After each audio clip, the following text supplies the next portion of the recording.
because from inside he was telling his father that I'm going to kill this baby inside. Shut up! And kill myself. What the That's what fuck? he told the father. And the father responded, His father? yes. So what they do, the penalty is death. When you're found stealing anything, whatever small it is, however, you are being killed. Mob justice. After being killed, they call the police to come pick your body. Nobody will be arrested for killing you. Yes.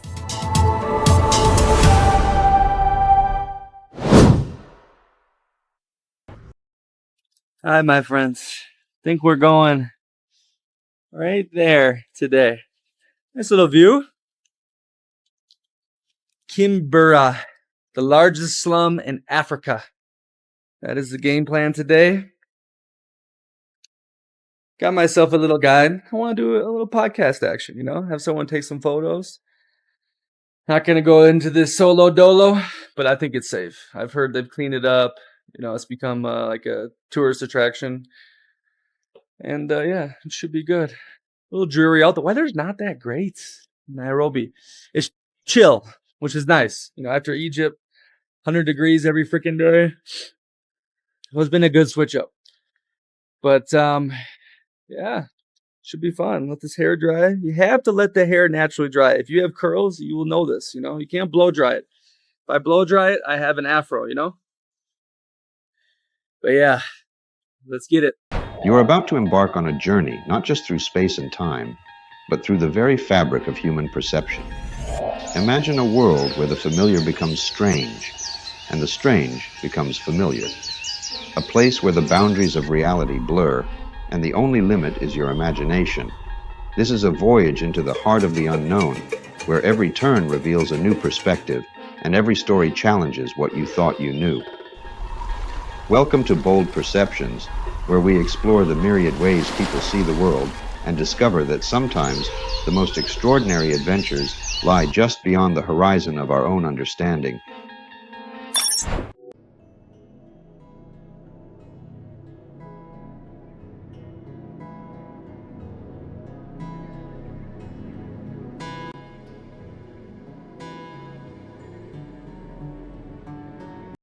So welcome, I'm Eric, and my colleague is called Kevin.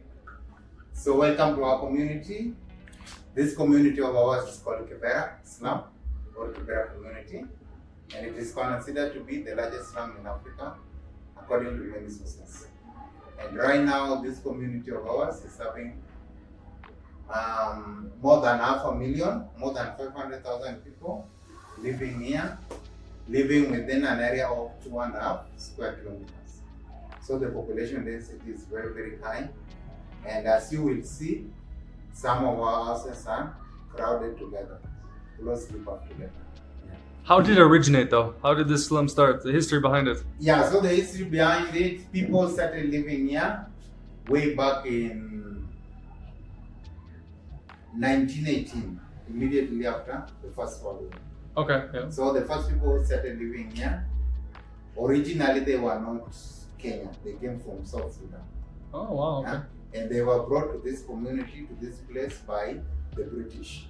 Yeah. They were given, this group of people, or this ethnic group, they were serving in the British colonial army. And they were getting paid too, because slavery was abolished in 1909 in Tanzania and Kenya. Yeah. So they were getting paid. Yeah, so they were being paid. They were considered to be more, they were getting some benefits from the British.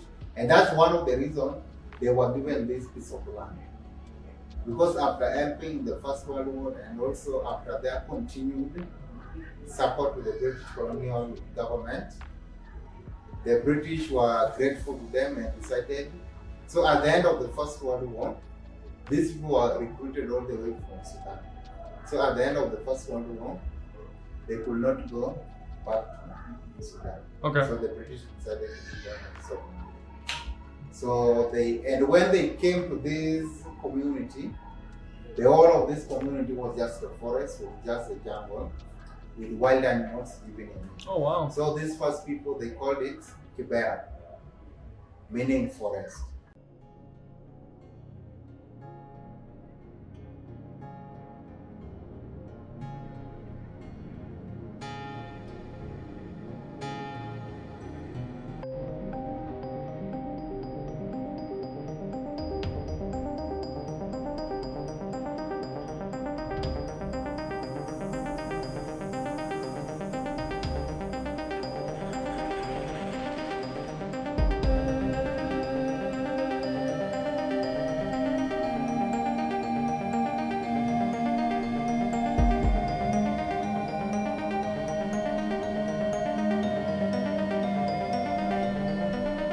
And most of the homes made out of mud. Okay.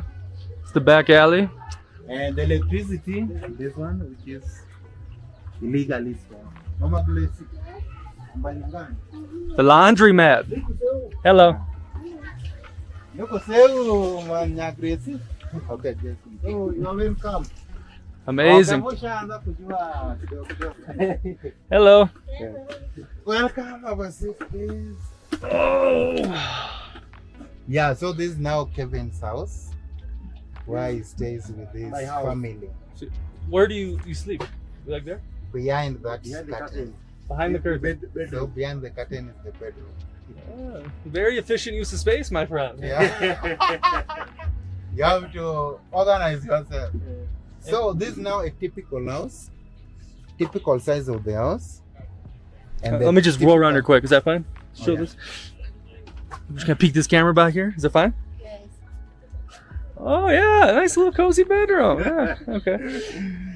So this is a typical house. Yeah. So this is typical house, the typical size, and the typical setup. Okay. So most of the houses that you see around, they are normally single room and small. Yeah. About 12 feet by 12 feet, or about 3.5 meters by 3.5 meters. So it is single, small, and multi-purpose. Did you build it? No, it's I'm a tenant. Tenant. Rent. Yeah. Just paying the rent every month. $30, $25 for this? This one, Kenya shillings, how much? 3,000. 3,000. That's about roughly 25. Yeah. Okay. Yeah. So that's the average rent of the houses. Some of them may be a little bit lower than that, like maybe 20, 15. Yeah. So in this Kibera, am I pronouncing it right? Kibera? Kibera. What level of house is this? Is this middle house, rich? So this one is now the poorest side.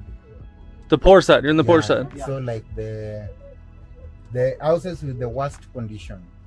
This is the worst? This isn't that. I mean, I've seen Okay, so way more. we have others which are worse than this. Yeah. Like so this one is 25 USD. Yeah. But you can still find others which are 20 or even 10 per month, 10 USD per month. So this one which are $10 per month, their condition is now worse than this. And mostly you find that they are built close to a stream. There's a stream or there is a small river. Yeah. Not very far from it. Yeah. So houses which are very close to it, which are normally like flooded during rainy season. Yeah. So these ones are cheaper. And also even the appearance, the outlook is better than this one. Hey, okay, so then you have kids, my friend, right? They all live in here too? Yeah. Yeah. How many kids? I have Two. This is the first born. Then the second The second. The daughter. Yeah. Yeah. So where do they sleep? Here. They sleep. What's on up, the buddy? floor. Nice to meet you. What's your name? Nick. Nice to meet you. So they sleep on the floor here? On the floor. And you and the wife sleep on the curtain over there. Yeah. On the bed. Yeah. Yeah. So at night, when it is not sleeping time, the parents, the father and the mother, they will be behind the curtain on the bed, the bedroom. Then the kids, they will sleep on the floor. So the parents, they normally have an extra mattress. The parents normally have an extra mattress, which at night is spread on the floor Yeah. for the kid to sleep. So at night, a table like this, something like that, will be removed. Then an extra mattress will be spread on the floor for the kids to sleep. Yeah. So you guys are really not profiting much off the tour company. You're giving a lot to the community. Otherwise, I expect you guys to be the kings of the slum, you know? Have the big mansion, but you're living what you preach, no? Yeah, so He does, huh? He's got the nice house. The penthouse? He's in the penthouse? Mine is not better than this, but not very really good. It is We need to pay his salary more. We gotta give him some more salary from the tour. Come on. Nah, this is cozy. This is cozy, you know? Yeah. You get used to it, you know? Yeah, so that is the kitchen, the bedroom there, the living room, and so on. And the electricity, that one. Yeah, this So is some of the houses they have electricity, but the electricity is normally illegally tapped. yeah. Yeah. We have some individuals here or some group of people here. They do the legal tapping, the stealing, then they start distributing, supplying to different houses. Then at the end of each and every month, they come collecting some fee. How much normally? Yeah, so they normally collect $2.50 Per month? Yeah. 2.5. Okay. So, and it is a flat rate or fixed rate. Nice. So provided you pay this 2.5, you can use the electricity the way you want, how much you want. But if you are getting it legally or formally or directly from the power company, then you pay more, and the more you use it, the more you pay. Yeah. Like in our office where we get it directly from the power company, just for the TV on the wall and 2 laptops and 3 phones, charging them, we pay a minimum of $8 per month. And the more we use it, like when we bring in a fridge, deep freezer, and what, the bill will bill goes up. All right, I got a question for you guys. So, like in India, the undesirables, do you guys feel this way about how the Kenya has left you out, or do you feel like a second-class citizen? You understand? Yeah, generally because of our living conditions, we feel that we are not respected. And even in Kenya, like when you are now introducing yourself and you say, okay, I'm Eric, I'm from Kibera, the moment someone hears that you are from Kibera, then they will start looking at you differently. Yeah. So at times, maybe you have to, when somebody asks you where are you from, maybe you name a different neighborhood. Yeah. Because the moment you mention that you're from Kibera, they start looking at you different. Is that the same experience for you guys?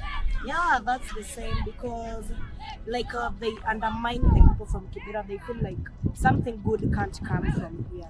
So whenever maybe you go look for a job somewhere, because we look for jobs like daily, maybe like making friends again, you are discriminated just because you come from this place, because they feel like with poverty, you're associated with hooliganism, you're associated with what ganism? Hooligans. Oh, hooligan. Yeah. Hooligan.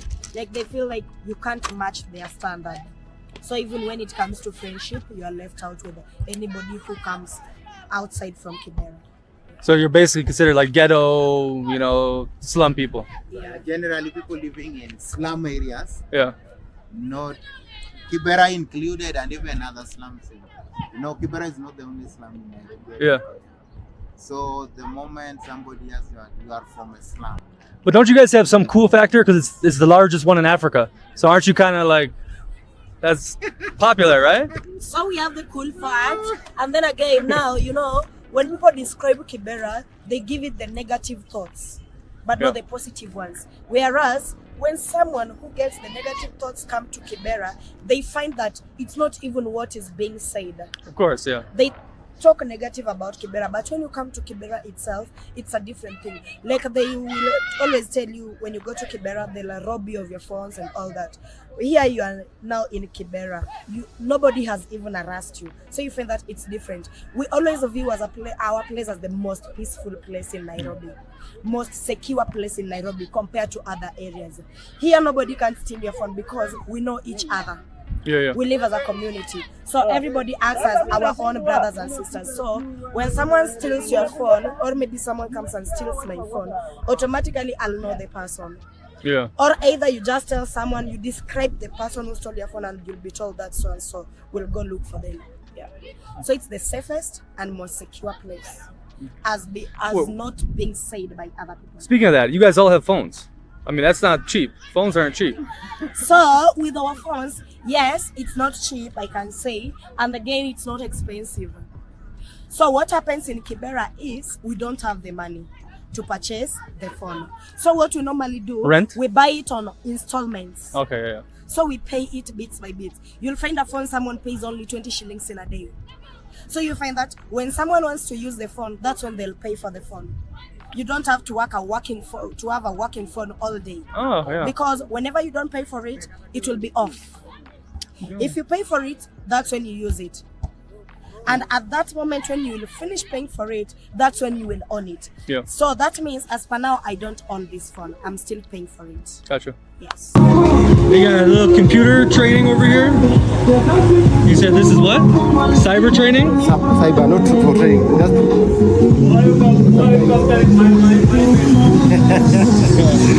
Learning? What did you say? Don't mind him. Let's just Oh. sometimes if you want to do something or you want to type something, you can come here to do something there. Yeah, learn how to computer and work, you know? Yeah, yeah. Oh, wow. When mwili Hakuna zinaendana. Matata? Sí, sí.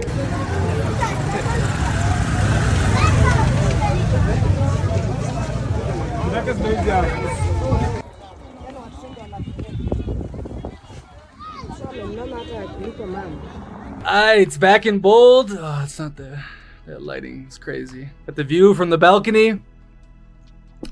I'm with my friend Benta. We met in Kibera. She showed me around. Beautiful time. And I thought I need to get a podcast in with her because obviously you speak very well. You're very knowledgeable. You're a teacher. And I'm like, okay, let's give me the whole lowdown on Kibera, on Kenya. Let's just have this conversation. And we're going to do it at a cafe. Then I left the cafe and I wanted to drink some wine. So I'm like, okay, let's just do it on this little balcony here. And so it's a nice little, studio spot, right? But let's get right into it. And I don't want to keep this, like typical. I wrote 15 questions so I don't want to make this basic because we did that in the vlog. Roll some clips of it right now. But I got some interesting questions from the AI and we're going to play off them. Okay, so the first one, and I sent these to you so you'll have an idea. What's one thing about life in Kibera that outsiders would never believe? So one thing about life in Kibera is that we live a normal life just like any other person, whereby at least we have shelter, we have water, we have electricity, because most people believe that in the slum we don't have water and electricity. But I'm here to tell you that there is water and electricity, though we get them in different ways, whereby it's normally not legal. It's not a legal way of getting water and electricity, but at least we have them and at an affordable price, because the vendors who get the water tap them illegally from the source. They tap it illegally, yep. Yes. And then they sell it to the residents. They sell it to the residents, yeah. And what prices per month normally? So in Kibera, we don't charge things per month, except for the shelter, like the housing structures. That's what it's charged per month. But when it comes to other things like water, it's normally whenever you collect the water, it's measured in a different capacity and you pay. Yeah. Yes. So it's all about fetching as you pay. There is nothing like per month. So it normally depends on the amount of liters you collect, and it approximates to how much. Yes. But the water is a lot of times unsanitized. But I was told by, I think it was Eric, that you guys get used to the more dirty water. So our water is normally not so good. It's not like very clean and hygienic, but we are used to it because we were born in this environment. This is our first water. That means whenever we continue drinking the water, we are not introducing any bad thing into our body. The body is already used to it already. So the germs are already used to our body. So whenever we take it every day, it's just the same thing going through the body every day. So we don't get sick. Beautiful. The human body can adapt big time. I read a stat, and a lot of it is due to high infant mortality. The average life expectancy in Kibera is 30 years old. Yeah. And obviously the kids that die young affect that, right? Yes. But I rarely saw any people over 50 years old when I walked through the village. Okay, so this is the city. And again, we have the villages. Okay. So when people grow old and they don't have the chances of looking for the jobs, because we normally stay here, because we believe that there are opportunities. In Kibera, right? There are opportunities in the city. Okay. So coming to Kibera, that means you just came to the city to find an opportunity for yourself to get a job. But you end up not finding a job and you're still searching for it, like you don't get tired. So that's why you find that people, when they get to the age of 50, that means they're about getting to the age whereby nobody can employ them. Yeah. So they move back to the village. And that's like the tribes in the countryside, right? Yes, they go back to the tribes in the countryside. So the people in Kibera, are they from a certain tribe or they're all mixed? So in Kibera, we have the mixed tribe because poverty is not for a specific tribe. So you find that when we are in Kibera, we meet as Kenyans because you find that we have all the tribes in Kenya there. Yeah. Yes. But there's a lot of beef between tribes, no? Like for generations and blood feuds. So that doesn't spill over into Kibera? So what brings about maybe chaos in between the tribes and all that is during the election, like the election periods. That is when maybe a person is vying for a seat and is from a certain tribe. Yeah. And these people are trying to pick him. And at the same time, there is another person from a different tribe and these people are there. So that's where now the rivalry starts. But it doesn't grow that big. So I'm curious, why, or do the tribes treat the people from their same tribe in Kibera as low-class people? Like you said, there's a stigma about people in Kibera, right? Yes. But if there's a Kenyan, over here living in this area, and they're from the same tribe as you, don't you guys share or something, or they look down still? They still look down. In fact, we don't always have time to interact with those people who are not within Kibera. We never get that chance. Even back in the village, you don't go home? When we go to the village, these people only visit once and they don't talk to people. They just talk to their family members. And again, meeting at home is very difficult because we never know the durations in which someone wants to travel, or either the time that one wants to travel back home. So we normally travel different times. And even if we meet, they don't help. Yes. Because everybody in the city is always here to get money to help their own family back home. Yes. Like I said, this is more of a non-politically correct, feel-good story questions I'm about to ask you, okay? Okay.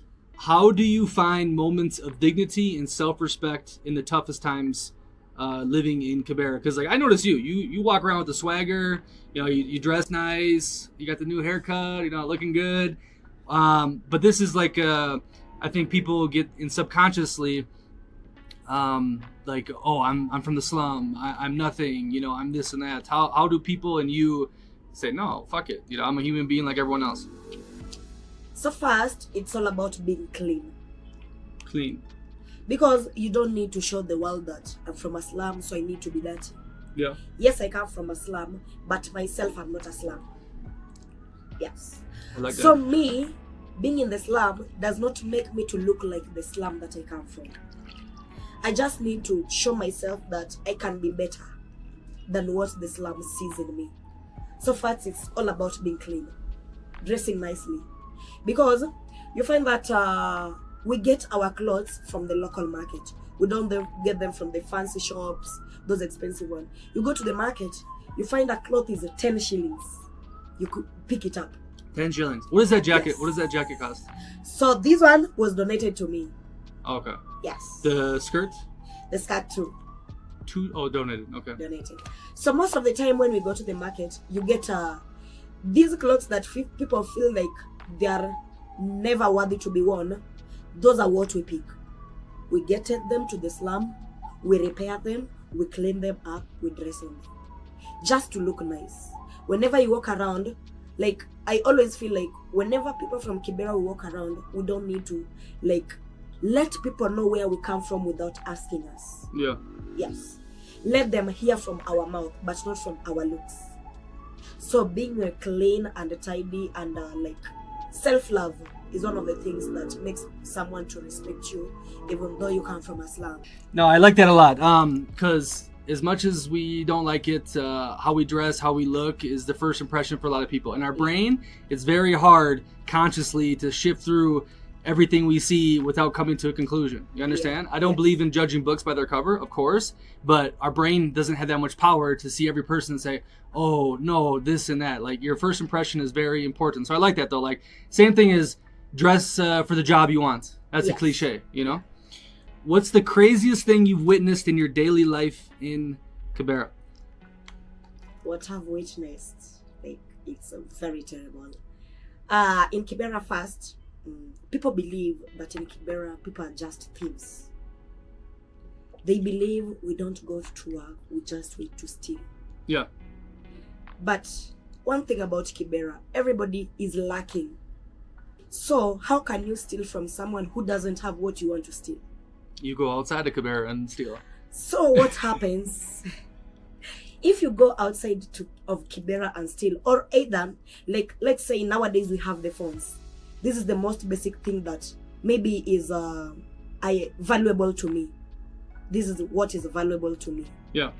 So you find that the thieves will always try to get to the phones, because in this world, always communication is about the phone. So one thing I've witnessed in Kibera is even just stealing the cell phone can lead you to death. Yes. So there is a time I witnessed 3 people being slaughtered alive. What?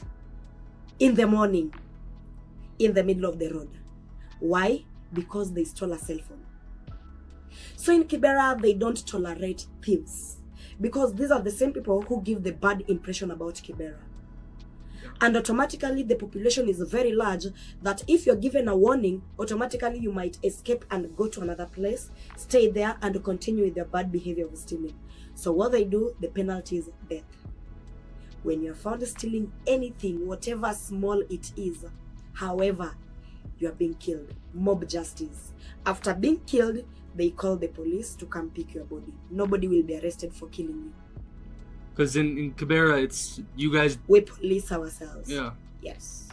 What do you... I mean, obviously, like you just discussed, the phone now, communication, getting work, it's very valuable. So if someone's going to steal that, that's crazy. But isn't that like backwards ideology? Eye for an eye, cutting people's arms off. I mean, do you support it, or do you think you guys can move forward, or it just is what it is? Let me be frank, I support it.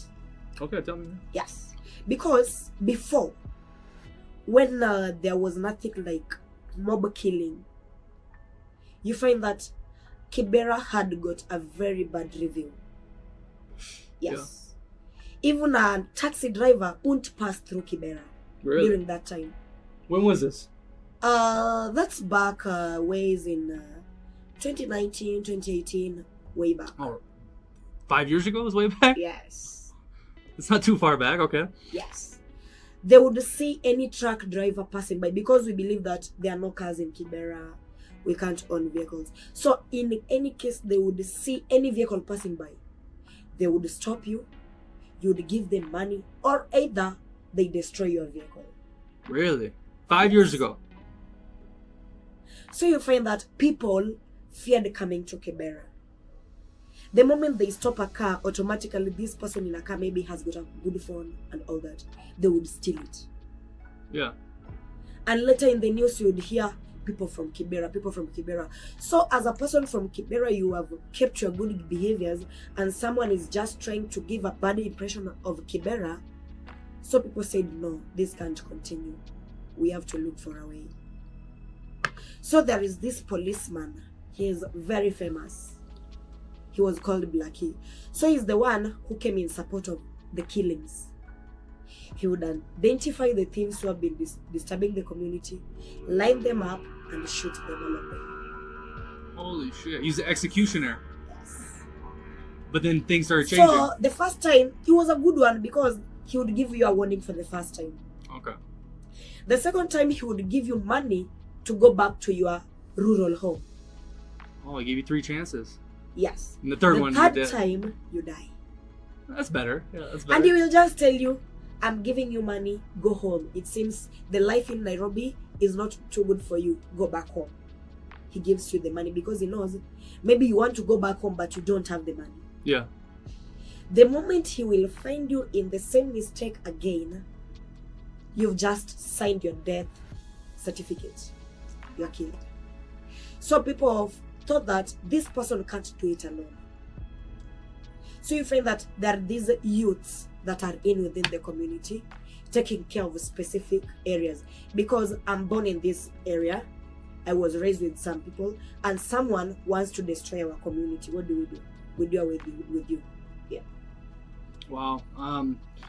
Yeah, I mean, 3 times is a lot. Like, then you're not learning your lesson.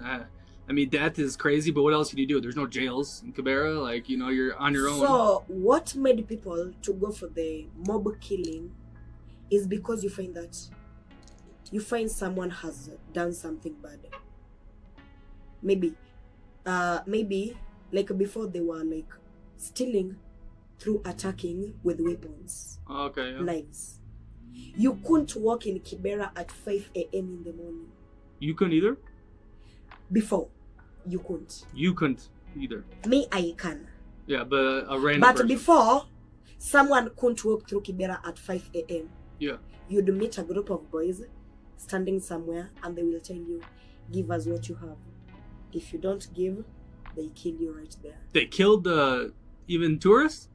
Not tourists. Okay. Like the locals. Locals, yeah. Of Nairobi. So In Kibera. That's in Kibera. Because before we didn't have the good roads. We didn't have electric, like the street lights and all that. So it was all dark, all corners, no roads. So let's say you are going to work somewhere very far and you wake up like at 5 a.m. and you want to leave for work. To like go work in the city.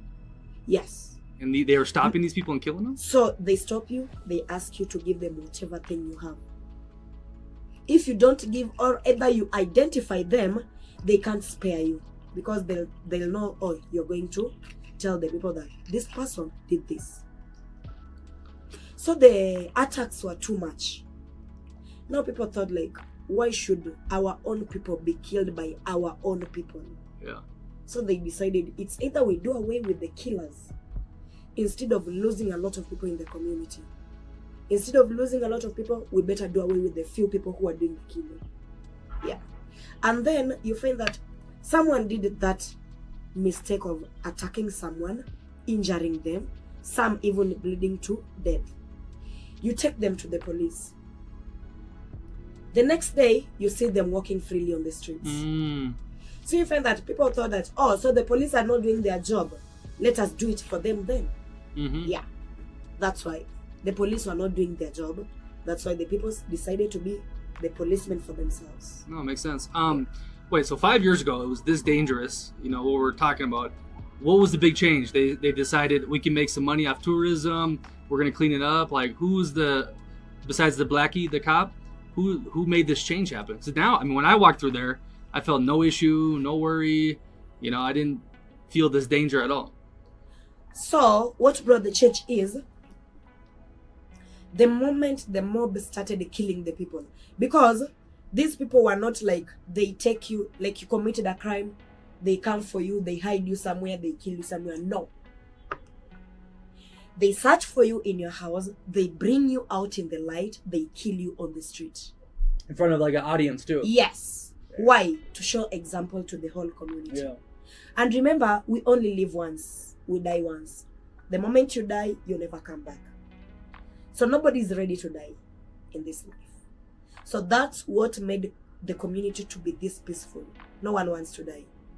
Because you'll be like, oh, so if I go out, attack people, if I'm found, I'll be dead.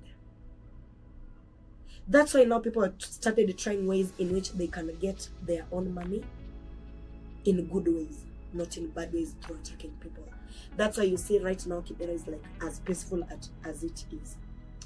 So who are these main architects? Blackie, like there's got to be someone that came in there and said enough is enough, or just the community leaders bonded together and said we're making a change? So it's the community leaders that came together and said we are making a change. And then again, you know, Kibera, we have got about 13 villages. So in the 13 villages, because Kibera is so big, it can't be like ruled by like one person or either just one group. It's so big. So with the different villages, the young men who grew there, like the youths who grew there, they are the ones who are now making their community be good. Because, you know, when you're in Kibera, we have, again, the same way people talk about Kibera in a bad way is the same way people in Kibera might be talking bad about a certain village in Kibera. So you'll hear like we have villages like Katwekera, we have Kisumu Ndogo, we have Lindi. So you find that maybe people in Lindi will be saying, oh, Katokera is dangerous. Yeah, I heard that. There's like luxury parts of Kibera, Yes. like the high class and then the really low class. Yes. And then again, maybe in Katokera, people will say, oh, Lindi is dangerous. So you find that there are always these different views about different villages. And every village always want to have that good impression about themselves. That's why now they make their community not to be known as a bad one. That's why they maintain it now. That's curious though. So right now, Kibera, what is like the rich area and what is the poorest area, and what's the difference between them? So one has a toilet in their home, the other you have the public restrooms. Can you kind of go through that difference? Yeah. So we have the richer part of Kibera and the poor part of Kibera.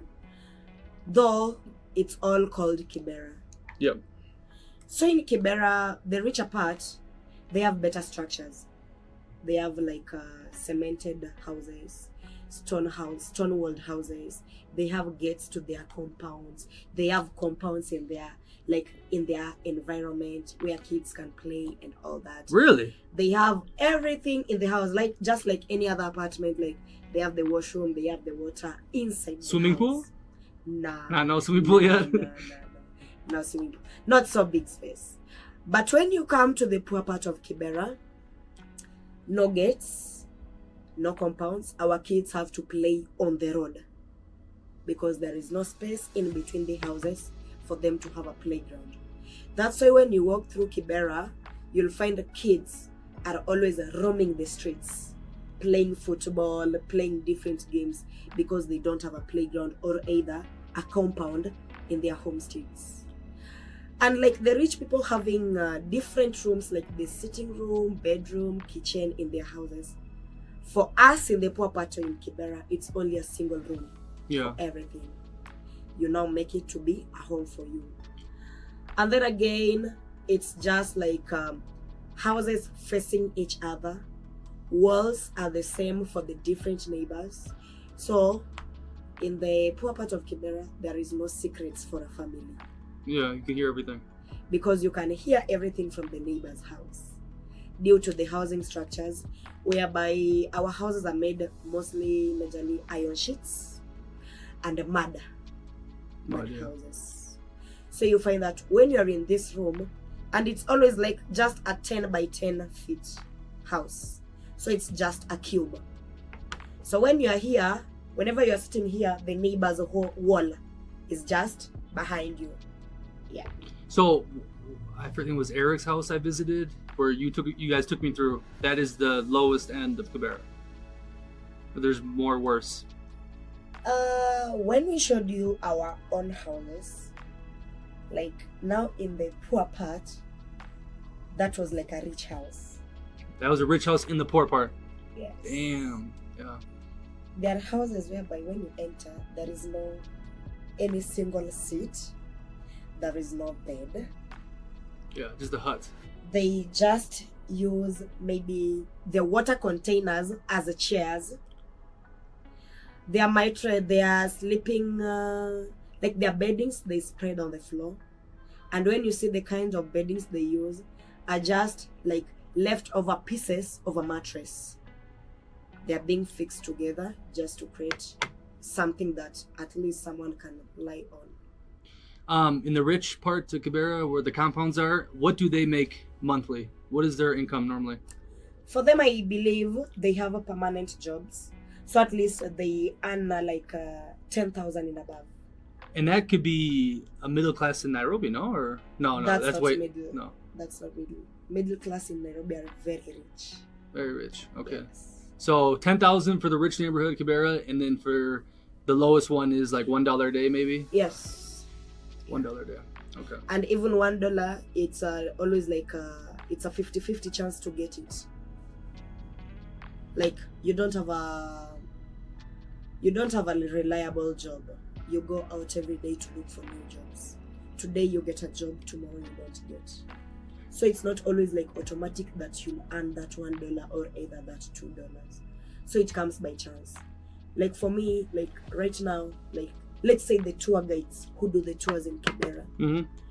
Maybe they have a booking today, tomorrow they don't have. next tomorrow they don't have. They have it the next day.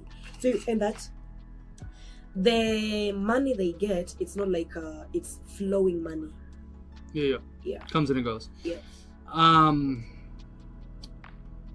Okay. So a lot of people think, oh, well, in the slum everything is super cheap then. So $1 gets you a lot of different things. But the beer was the same price basically in the slum as it was in Nairobi. So $1 in the slum is not getting you a feast. Like, what is $1 getting you daily? I mean, what can you pay for that? I mean, obviously rent for these places sometimes is $30 a month. Yeah. What else can you buy with $1?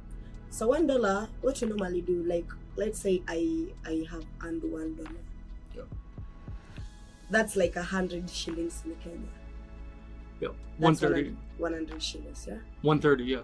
130. So what happens is you have to pay for the house.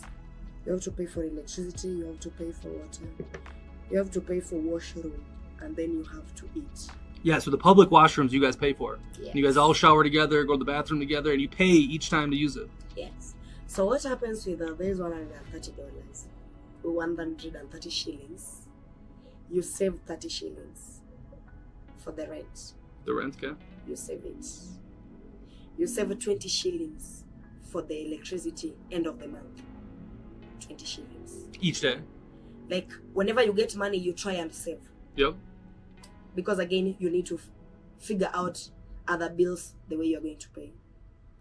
That's 50 shillings gone. You're left with 100 shillings. 100 shillings, you know, with water, you fetch it when you want to use it. But again, you have to store water in the house because sometimes we have a scarcity and there is no water. Okay. So with water, like, let's say 10 shillings I will use for water. Okay. That's like about 3 10-liter containers. Each day? So that's like 30 liters of water. For 10 shillings? Yes. That's pretty good. That's 30 not bad. liters of water. Because with the 30 liters, you need to like bathe, wash, Yeah, okay. cook, And drink. clean, and all that. So that's 60 shillings gone. Okay. Then with the washroom in a day, let's put approximately like 30 even 30 is not enough. So the younger ones are allowed to use the potty, then they're taken to the sewages. Open sewage they piss in. Yes, open sewages. So that's like 90 shillings gone. Now when it comes to feeding, now this is the problem. This is where the problem comes in. So with the feeding, you have to have something called ugali flour to be on a safer side. The ugali flour, because ugali flour is ugali is the main staple food in Kenya. So with the ugali flour, you can just struggle to get like what you're going to serve it with. And one packet of ugali flour goes for 130 shillings. Is that mashed potato thing? Yes, it's like somehow. thick. Yeah. Yes. 130 shillings. One packet goes for 130 shillings. Okay. So if you have that in the house, like for me, with that one packet, I can last with it like 1 week. You don't need to cook the big ugali, just the small one, because it's just a 1 kg flour. Yeah. It's not so much. So with the flour in the house, you can use 10 shillings to get vegetables, 10 shillings to get tomatoes, 10 shillings to get onions. And then sometimes you don't need to have the cooking oil. You just do it, then add water. Yeah. Just a simple food. Then you add a lot of water to make more soup. So that, because the 10 shilling vegetable is not like enough for the whole family. So whenever you add water, it's just the soup that you'll be giving to the kids. Gotcha. Then the parents will have at least the better portion of the food. Mm-hmm. Yeah. So what was that final budget? That was 130 shillings you went through. That's what 130 shillings, of which it's not even enough. So budgeting with the 130 shillings is not always enough. Therefore, you find that some people, instead of saving for the house rent, because maybe you find 130 today, tomorrow you don't find the money. Automatically, you'll want to use the one you left for the next day. Okay. So you find that some people end up, it's end month, but they've not paid their rent. And now this is where the main problem comes in, whereby if you don't pay your rent, the owner of the house comes and pulls off the roof. So you gotta live with rain and Automatically, you can't stay in that. Like someone is telling you, you have to leave my house indirectly. Yeah. Because they don't want to come start chasing you and all that and all. They just come and pull off the roof. Well, this is a good question though. Who are these landlords? So, before Kibera was a forest, let's say, now we had the first settlers who moved into Kibera after the colonialists had left. So the first people to come in, they found it when it was a forest. They were now cutting down the trees and building the spaces. So as more people came in, the space had finished. So those who came earlier, who had occupied the spaces, at least a bigger part of it, were now renting them out to the people who came later. But they were there for the Kenya-Uganda railway workers, right? They were building the railway. So, yes, they were building the railways, but as per now, those who were building the railways, of which one of them was my grandfather, they are now long gone. Yes. Rest in peace. Thank you. So, as per now, you find that the families were now leaving the spaces to their other families. Mm-hmm. So as more people came in, those who owned different, several houses, now started renting them out to the people who were coming in. So the landlords are those who came earlier. But again, in Kibera, you can also save and buy. So maybe you find that someone wins a jackpot today, they buy a house. So they are saved from paying the rent.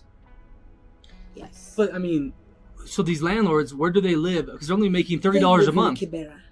Oh, they live in Kibera. Yes, they live in Kibera because again, even if they're landlords, this money, the house rent, is not reliable again. It's end month, someone tells you, oh, I only have a quarter of your money. Some other person tell you, oh, give me up to next week maybe. Or maybe someone is paying in bits. Automatically you find that yourself too, you don't have enough to spend. Yeah. I had to shut it off to check some things, and we were talking because I was like, how do you speak so good? And not even the slum aspect. Like, this is your first podcast. You speak better than majority of people I've had on a podcast. And I said, is your father or your mother had the gift of gab? Where did you learn this? But you were an orphan, right? Yeah. And this is where you got this kind of bad bitch personality, running things? Yeah. So, for me, as per now, I don't know who my mother is. I don't know how she looks like. So, because she died when I was 2. And my father gave up in life. And he gave us away. Yeah. When he gave us away, we landed in safe hands. We landed in an orphanage. So, we are 4 in my family. 2 girls, 2 boys. We landed in an orphanage. So I landed in an orphanage when I was 2. Okay. So it was all about survival for the fittest. You have to survive. Because this is a place whereby you don't have your father, you don't have your mother, you don't have anybody to look after you. It's all about me to look after myself. So I grew up in that harsh environment whereby I had to start learning on how to defend myself very early, and on how to express myself very early. So where I grew up in the orphanage, we were only trained to speak 2 languages. That is Kiswahili, which tends to be the Kenyan national language, and the international language. Since in the orphanage where we were growing up, we were seeing a lot of white people, so we were being trained on how to talk to the whites as young as we were. So growing up, Zungu? How do you say? Yes, there were Zungus. Yeah. So while growing up, I was used to I knew how to express myself. I knew how to defend myself. So this is what made me to be this strong, and yeah. I hear a lot of rumors. I talked to you about the NGOs being corrupt, like half of them in Kibera around Africa, but these orphanage too. I've heard a lot of scary stories about trafficking. Sex slaves, crazy stuff with the allegedly Clinton family and weird stuff. So did you have to go through any weird stuff in the orphanage, or if you can talk about it? Yeah, so in the orphanage, I had my sister who tends to be my older sister. At some point, she got raped by a worker in the school. What's a waka? Like a staff in the school. And that is the white person? Or the orphan was ran by the Kenyans? No. So the orphanage was being run by the Kenyans, though we had a lot of connections with the whites who were supporting the school. So with the Kenyans who are employed in the school, somehow they were being corrupt in a way.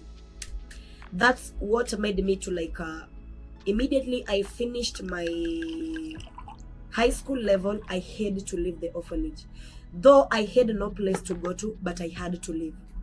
Where was, or was it outside of the city, the orphanage? It's outside the city. Yeah. So you said I have to leave, and you're like, I'm gonna go to Nairobi to get a job? So immediately I didn't come to Nairobi. I had to look for my relatives.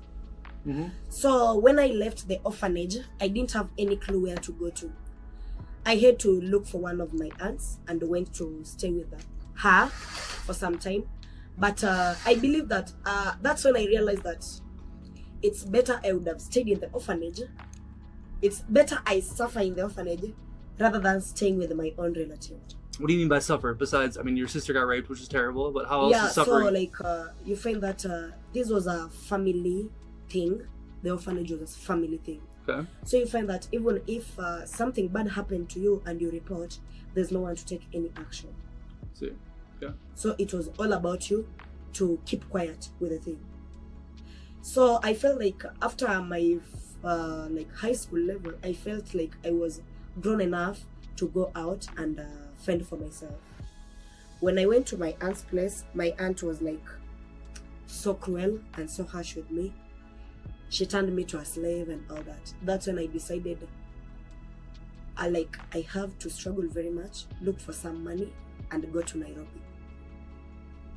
Because my two brothers were raised in an orphanage inside Kibera. Mm-hmm. So at least for them, they had known what the city is. And by then, one of my older brothers had finished high school. So he had started living on his own, but next to the orphanage. I didn't tell him I was coming to Nairobi. Okay. I just booked a vehicle. Because if I would have told him, he wouldn't have said yes. Why? Because life here was very terrible.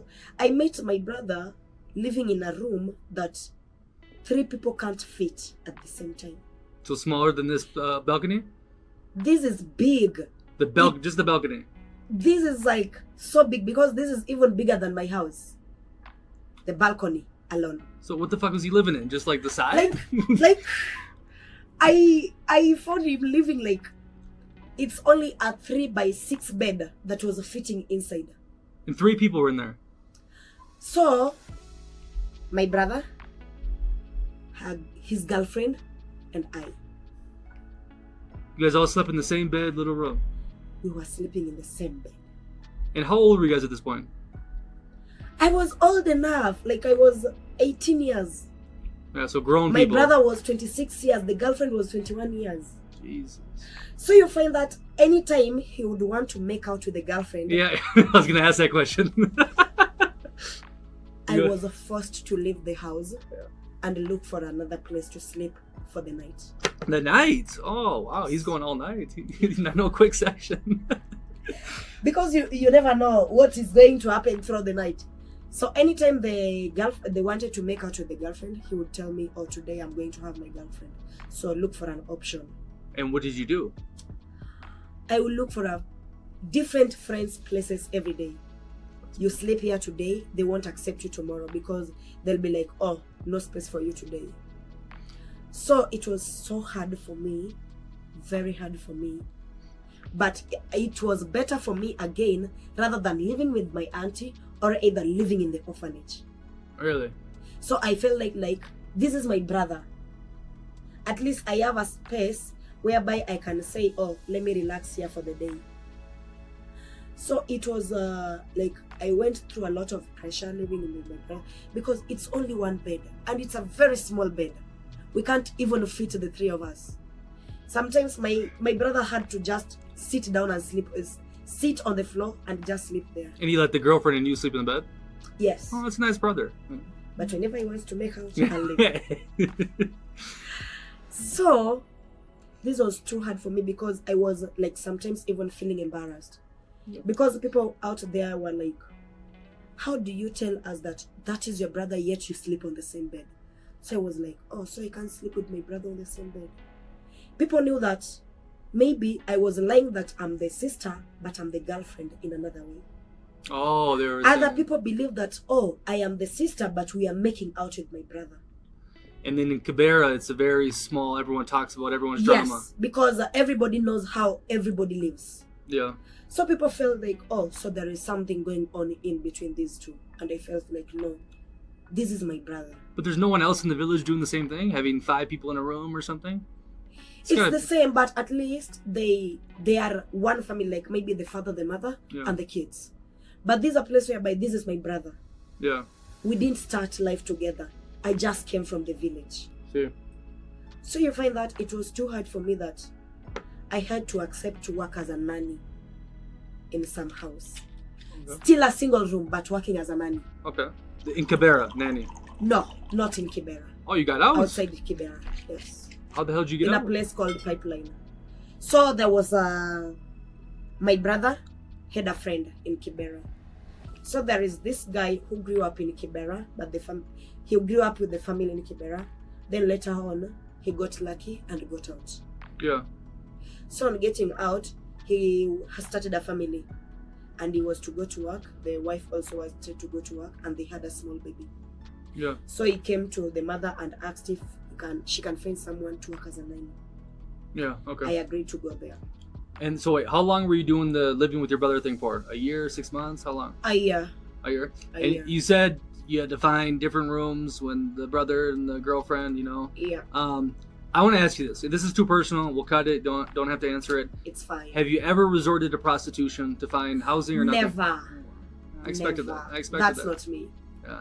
Never. And how easy is it for a lot of people in Kibera, even freaking Kenya, to resort to that to get out of the lifestyle? It's very easy because there's a moment whereby you are desperate and someone is ready to help you, but you give something in return, whereby it's all about having sex to be accommodated. I never did that. I never. And this stems from growing up an orphan, wanting to do things on your own, like the strength, or how does that work? That you said no when a lot of other people say yes. So I grew up in the orphanage like my whole life. So that's an added advantage for me because we were being trained. Because we were in an environment whereby it's enclosed. It's all about school, sleeping, eating. And then we had the matrons who were taking us through different living conditions outside what we never knew. So growing up in Kibera, growing up in the orphanage, I was taught so many things about being personal, like in life, being protective for myself. Because being in the orphanage, I had to protect myself. Why then shouldn't I do it outside? Yeah. See. No, good. I respect it a lot. Yeah. Okay, but parlaying off that question, what's the biggest hustle you've ever pulled off to survive and thrive in Kibera? Being a nanny. Nanny's a hard job. Being a nanny. I work for a person. I live inside the person's house. I do everything because, in fact, I was living with this couple whereby the man was a drunkard. He would come back in the house in the midnight, and then in the house, because it was a single room, I was sleeping on the floor next to the door. Whenever he comes, he will bang the door. That means whenever he pushes the door, it hits you where you're sleeping. Nice. The moment he comes in, he throws up on your bedding. So that's the end of your sleep. In the morning you wake up, you start washing his messes. See? At the end of the month, someone doesn't pay you. In the name of, I don't have money. Where do you want me to get money to pay you? And the whole time, you've been good to their children. They were 2 kids. You've been good to them, doing any kind of work they give you. He hits you with the door every night. He throws up on you. You wash the Like Every night he was getting drunk like that? he was getting drunk like every day. And then at the end of the month, he's telling you like, I don't have money. So basically you got paid for place to stay. I was staying in their house. So yeah, that's how you got paid, is just the place to live. So it was like, so I asked them, does it mean that you are paying me with a place to sleep and food to eat or what? Yeah. I had to quit the job. Then How many months did you last? I lasted like 6 months. Never got paid once? Yes. Wow. Then now, like I like interacting with people. And it was a place whereby people were so many. So I made friends. So when I was leaving, I told, like, surviving in Nairobi, it's all about telling everybody, like, I need a job. If you hear, tell me. I need a job. If you hear, tell me. So one of my friends told me, there is a company job dealing with the water. Like, the package of water. Can you work there? And I was like, yes, why not? I can survive. So this was the worst part in my life. I agreed to get the job, but there is no place to stay. I have no money to look for any house. What I did,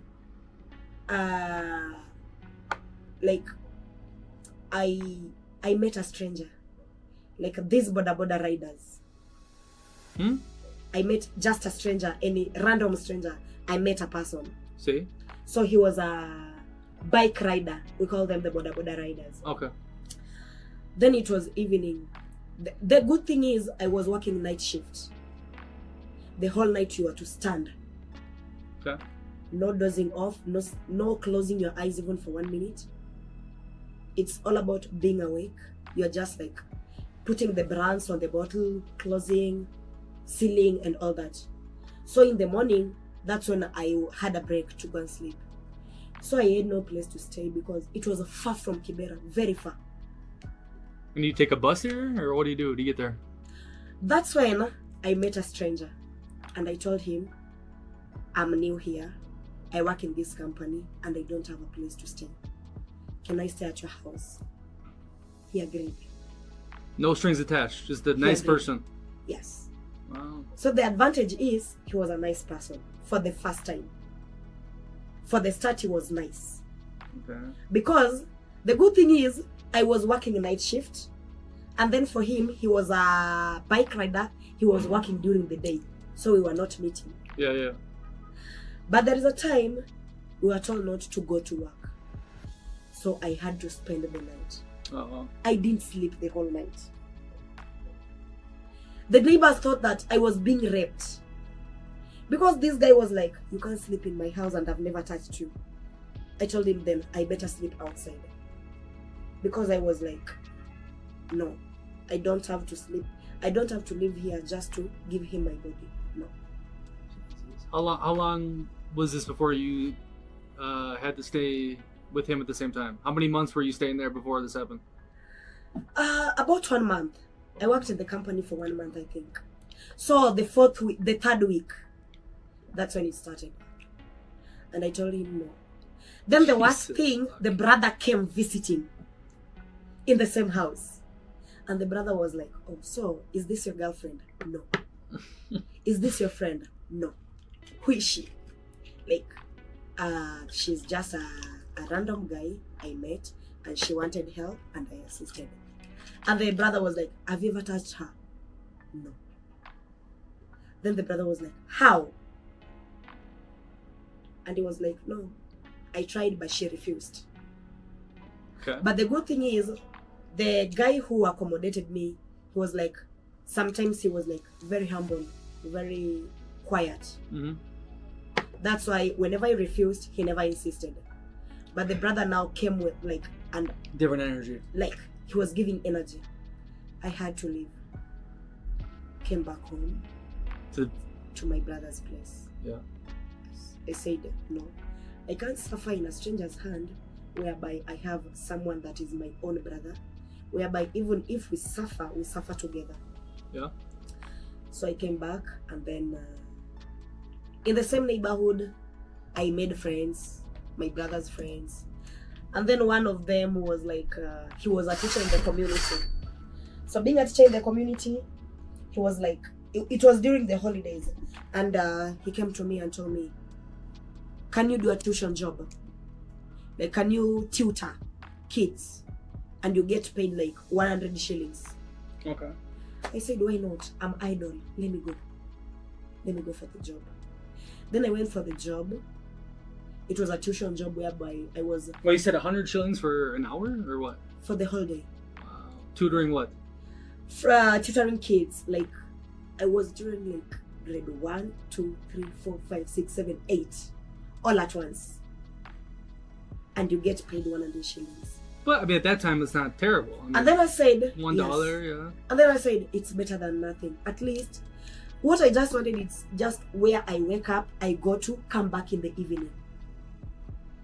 So when I got to it, I did it for 2 weeks. Then the schools opened. So the job got finished. Mm-hmm. Because the kids closed school for 2 weeks by then. Then by good luck, the school had a chance for one teacher. And due to the experience that I did in the school, they called me. So during this time, I was called to work as a teacher. The same time, I'm struggling to find a place to sleep. Because my brother with the girlfriend and all that. So one of my brother's friend asked me to date him. See? And he was like,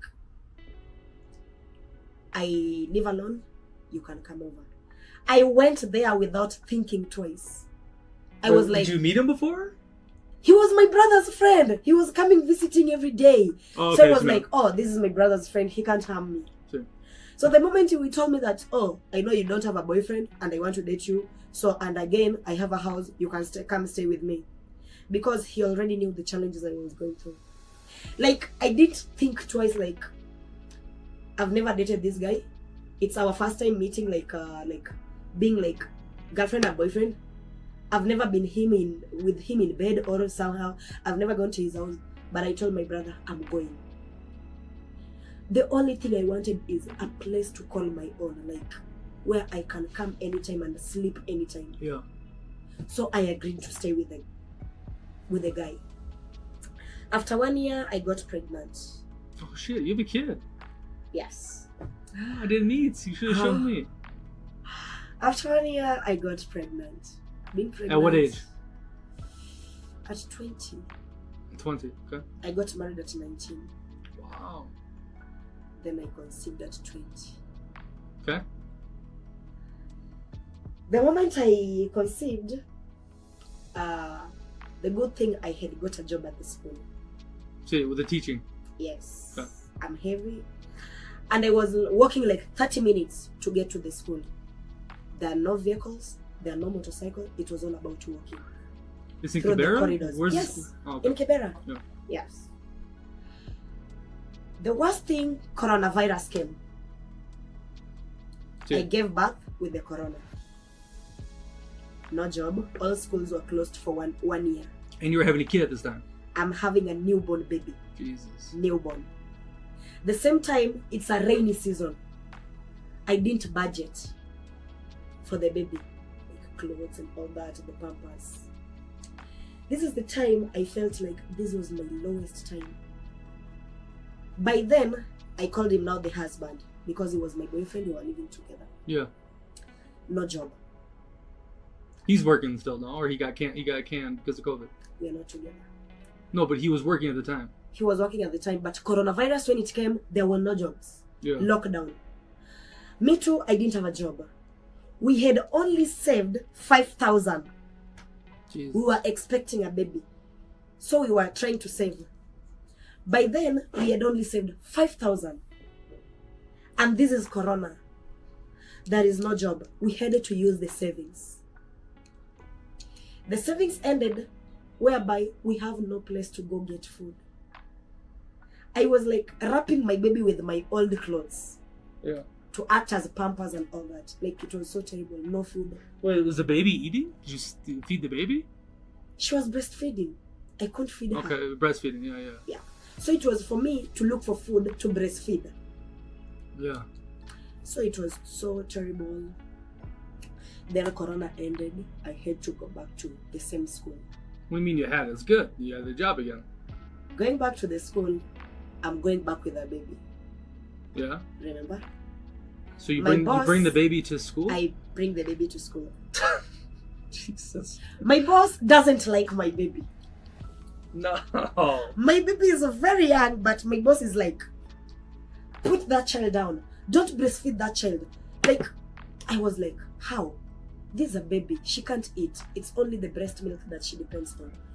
That you can't breastfeed a baby in my school. You need to be taking care of the kids and all that. And at some point, my baby was sick and I was like asking for permission to take her to the hospital.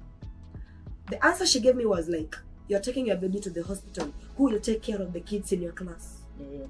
And I was like, oh, I'm working for my baby.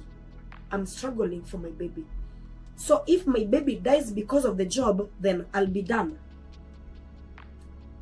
And then at some point she gave me like 2 options. It's better you take your baby to a daycare.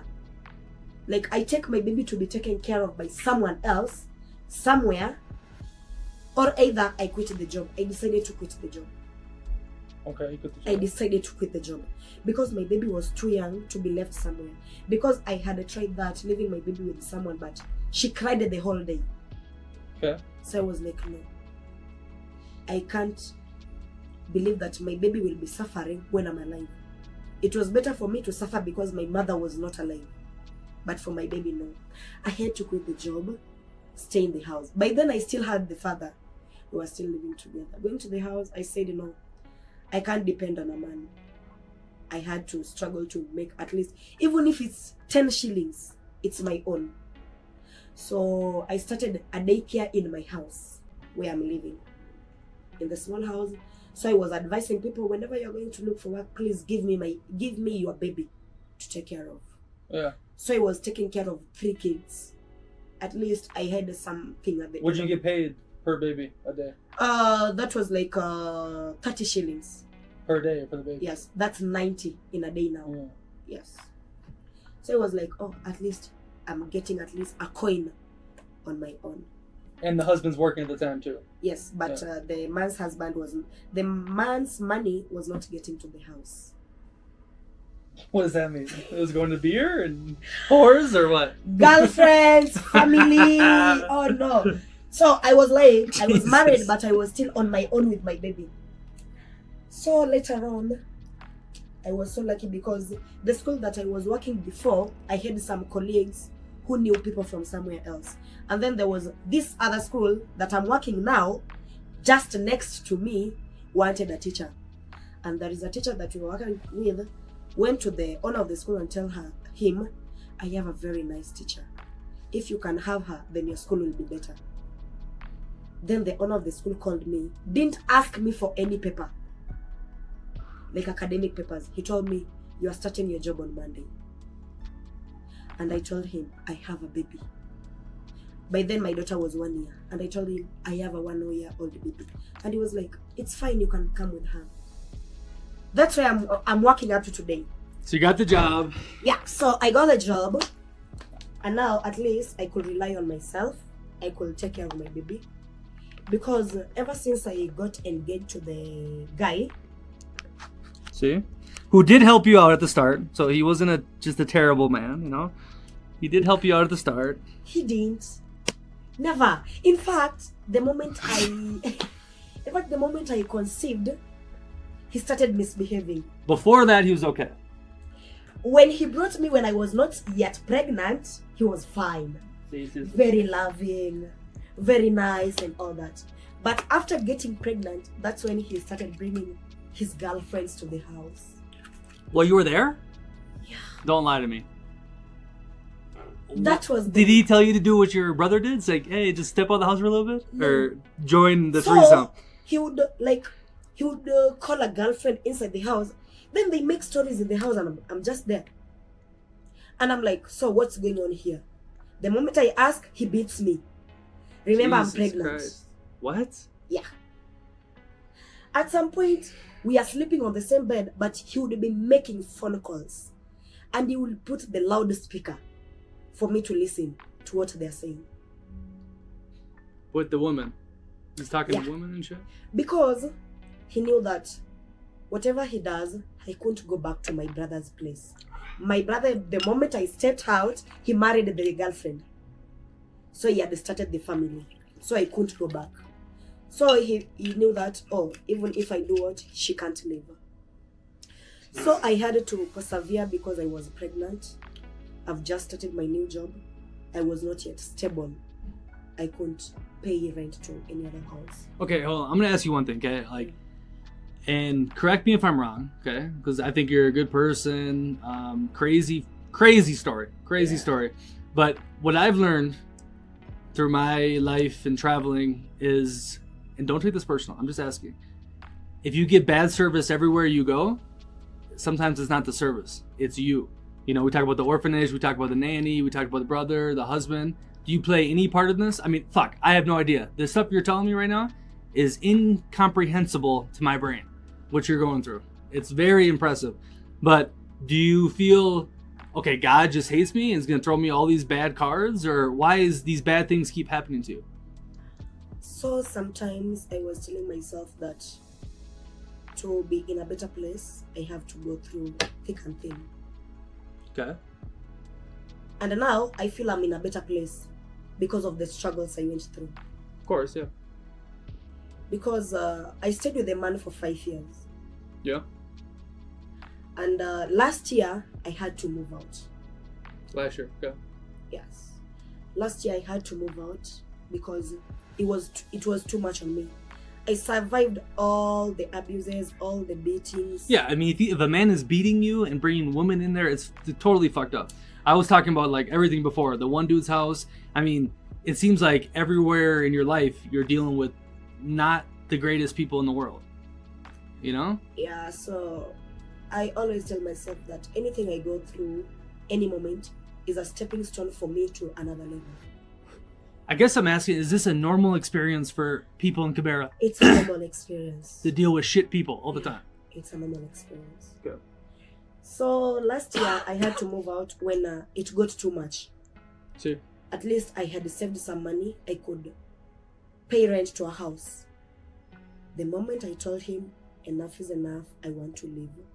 I even told the father to the boy that I'm fed up. Your son is this and this. I have to move out. The father supported me and told me, my daughter, just leave. If that's what you're going through, just leave. The moment I told the man I'm leaving, he became mad. See? He destroyed everything in the house and refused to give me the baby. He told me anywhere he will meet me, he will kill me.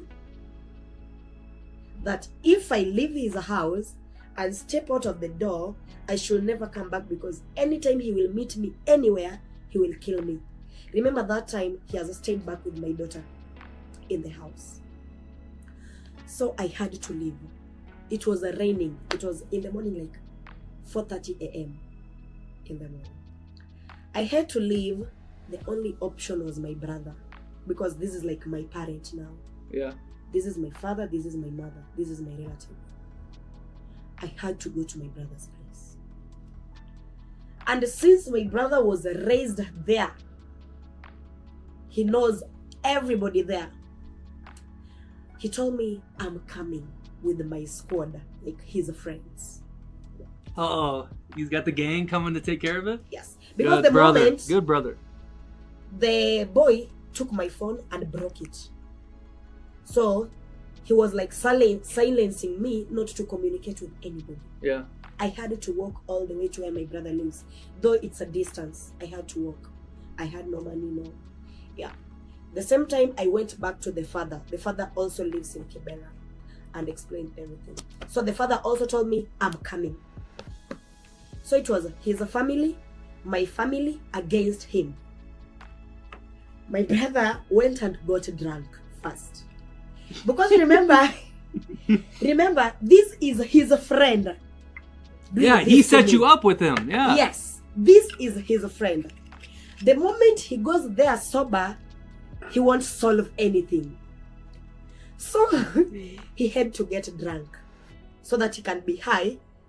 He can be able to face this man as an enemy, not as a friend. Okay. The moment we went there, the man locked the door from inside. Of your house? Yes, Yeah. we were leaving. Yeah. Remember, my daughter is inside crying. Yeah. Because my daughter saw everything the way it happened. It traumatized her.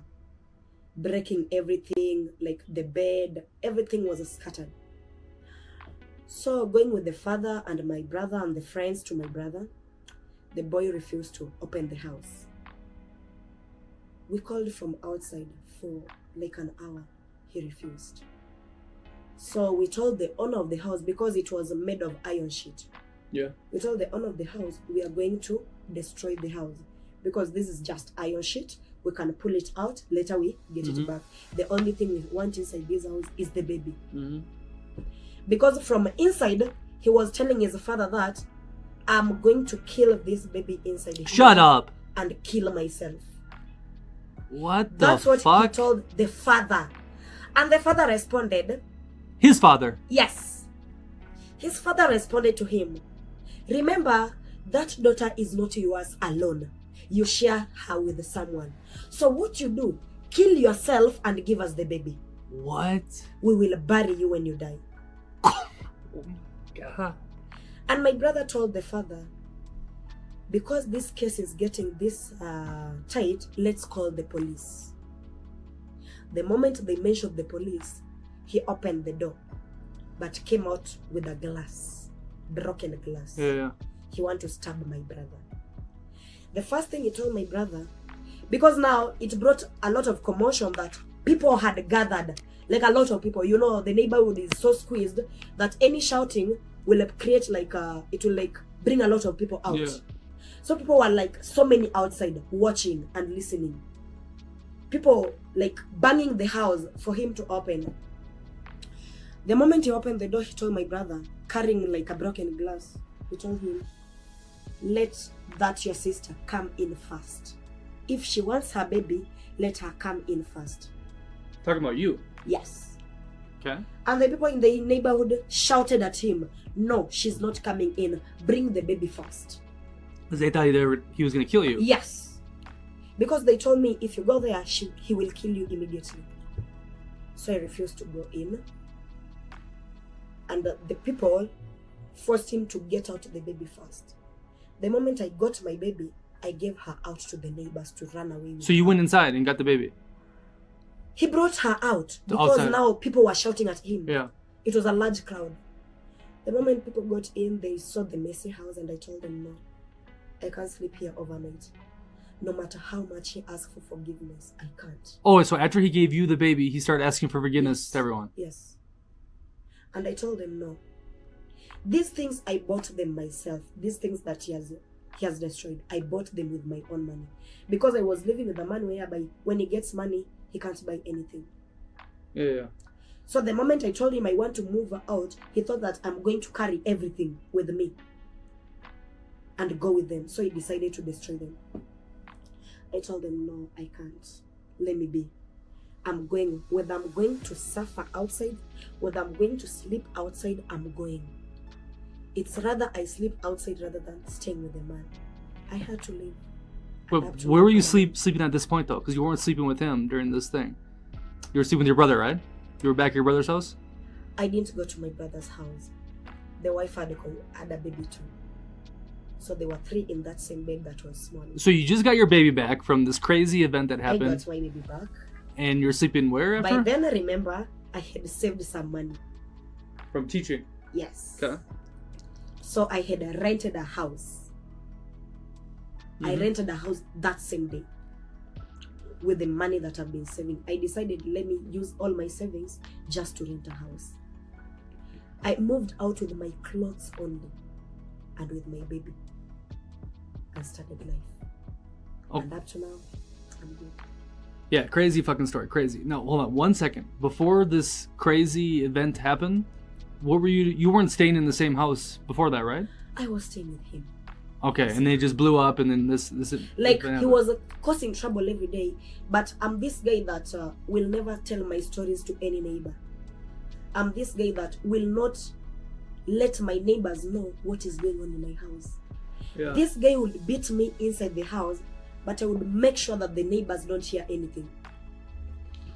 I would just walk out as nothing has happened, because it's shameful.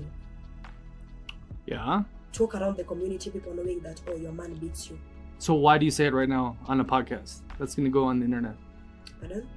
Why are you saying it now? It was shameful. You hit it before, but you say it now. Why?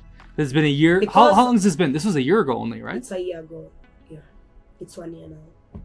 So why are you doing this? Why are you telling me all this stuff? Like, I told a lot of people because I feel like right now when I open up, by then I didn't want to shame my man. I was like protecting my man, So I couldn't tell anybody anything that goes on in my house, because there is a way they will talk about him. Remember, this is the father to my daughter, and we were living together. 5 years. So yes, 5 years. But now I'm speaking out because it's something that has been eating me up. Okay. But when I speak about it, I feel like I'm relieved. Like right now, I feel like I just have the peace of mind. I can think. Yeah. Like right now, I'm like fresh in the mind because I'm okay, and like I just live with my daughter, no stress. I go to work, come back.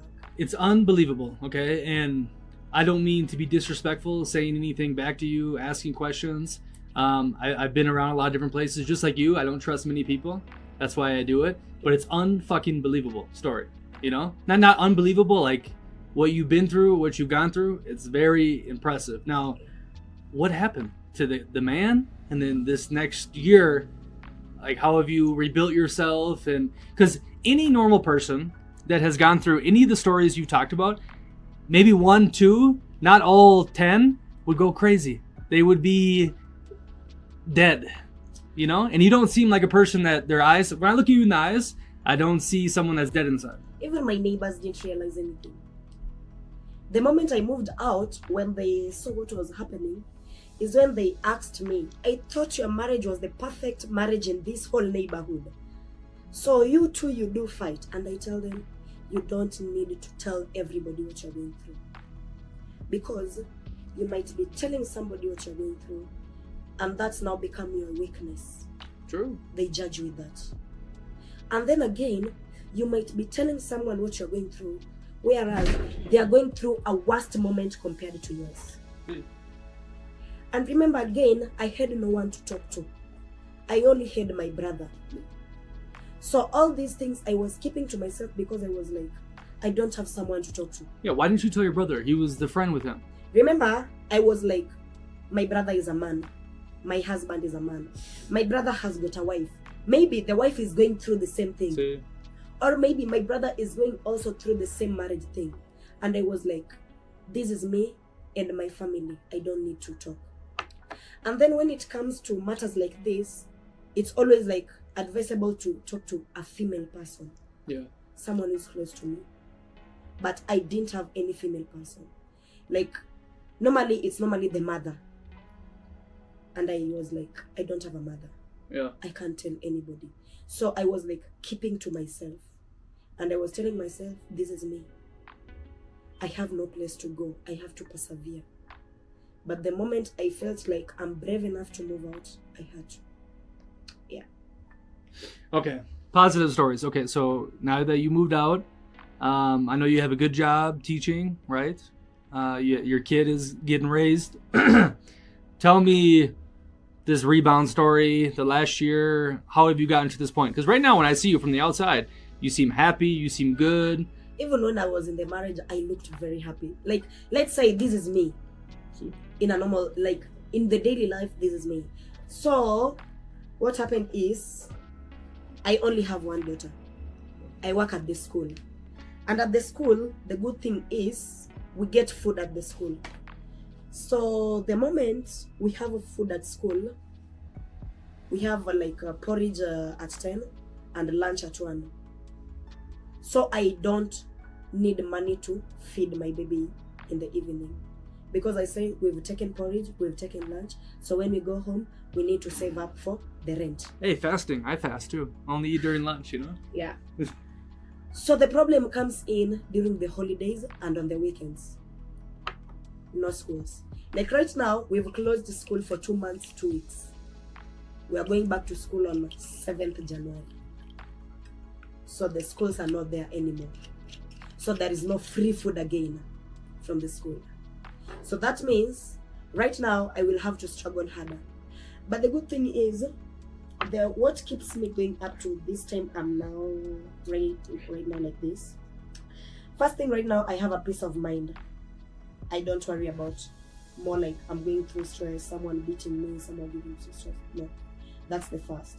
With the free mind, I can always think of how to develop myself. So you find that sometimes I do the tour job. With the tour job, sometimes I get tips. These tips keep me going. And I'll say, because like at the end of the month in the school, I get paid 4,000. Yeah.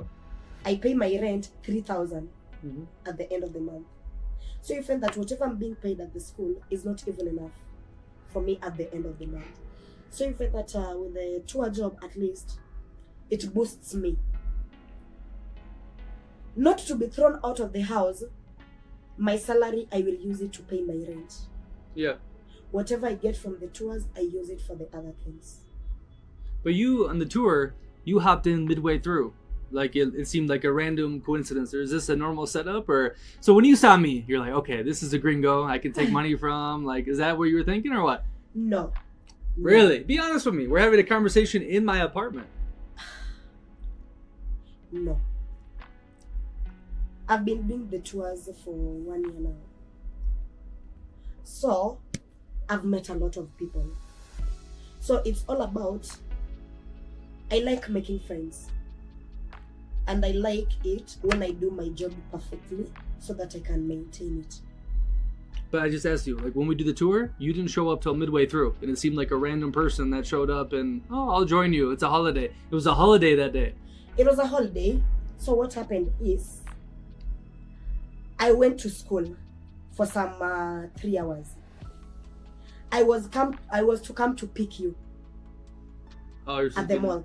I was to go for this tour. Oh, you're gonna go. You're gonna be the person that does. Yes. Oh, wow. I was supposed to be the one to pick you, but I told Eric that my boss from school has just called me that he needs me in school.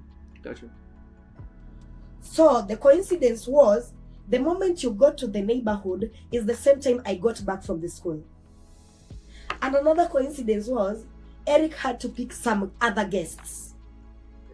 So he had to leave me a long way because the other guy that he was with is always just a security. See. He's not always a tour guide. So here's a deeper question for you, okay? That kind of relates to the conversation we just had. Through my travels, I've had meeting a lot of different people, especially people that come from circumstances like yours with insane amount of trauma. Okay, you should be in a mental hospital. Many people that weren't as strong as you should be in a mental hospital, right? They become cynical, they become psychopathic, they view everyone as a way to get something from them, right? How have you, because I don't feel from you, your vibe is good, I like you, Hakuna Matata. How have you not become, I just want to take from this person. Everyone screwed me over, I'm just going to take from everyone else. How do you see the good in people? Like, one thing about me, I'm open-minded. I talk to everybody. I don't always choose. And then again, when I meet a person, I don't always need to have what he gives me. But it's all about what we share. Like maybe I meet you, we share. You tell me about your country, I tell me about your country. It's not what you will give me at the end of it. It's all about what have I learned in a day. I talk to someone, which kind of thing are we talking about? So when I meet people, it's all about, like, I like talking. With my talking, I feel like I get relieved. Okay. Yes. And every day, like, even in my community, everybody knows me because I talk to every person.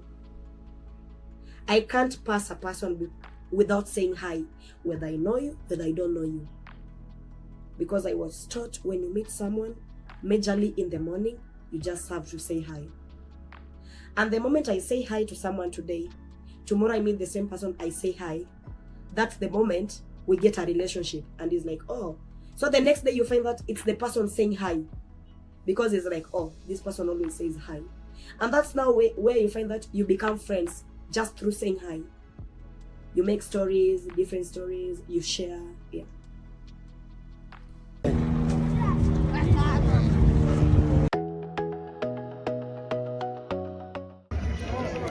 And what would you like to say to the outside world about the village and the people here and so forth? So I would like to invite all people who want to visit Kibera to come. It's a safe place. We will take you around and tell you all the facts about Kibera. Yes, it's not a bad place, but we believe that one day we will get out of Kibera, because we believe that we have a better future ahead. We will get out and still come back to help the condition in Kibera, because we don't have those who come in to help the situation. So ourselves, we will struggle as much as we can so that we can get out of the slum and come back and help our own people.